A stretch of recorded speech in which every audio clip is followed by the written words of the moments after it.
lai jing ni mei som lili tu nia ding luk alian giat aneu li pan giat aneu som le khat pan som lenga kim khat le hoya tu a po to win aza aza khat an piang hi luk alian giat aneu giat pasien sunga le hoi kum simin sikhiao spring bei kwan lamin ka huan wa tang mai tang ka tu hi hong po pa hen han na pi in aga na ding pen sot pi kinga hi solwa kisa kho khal sung tui bok bokin khal khat pi ka ngak khitte tang mai ka mu kha bek diam chi kalung sim sunga hongam hi to bana ka khai chi tu te ki jing luamo ka tu lain lei sung lum na ki ching lo pi a atu mo chi in ka kidong pha pha hi ayang in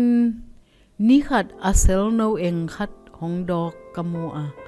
akal ki chang to ran khat ma akal ki lew lewin to dan kamu be be hi kal khat ai me pi bol na ding ki ching khop ka ngau hi kha thulam khang let na zong khat ve ve to chi the hi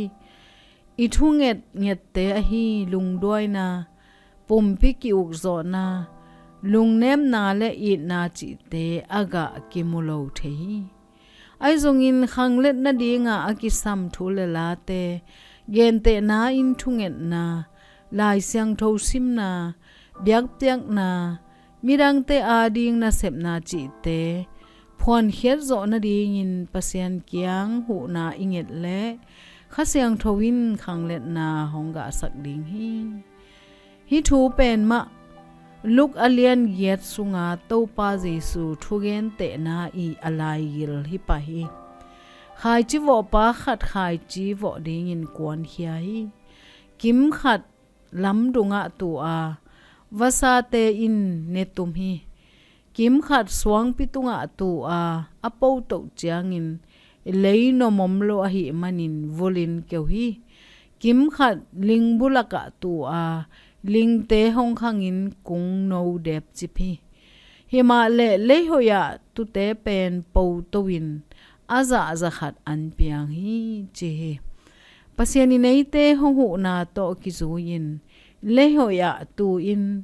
to pa sunga khang lian ni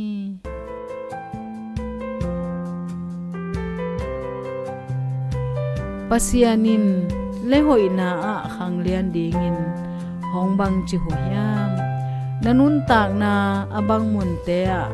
khang lian to kisa nei yam wana pa o nang ma sunga ka khang let na dingin khasiang tholam la na ka kisam pha hi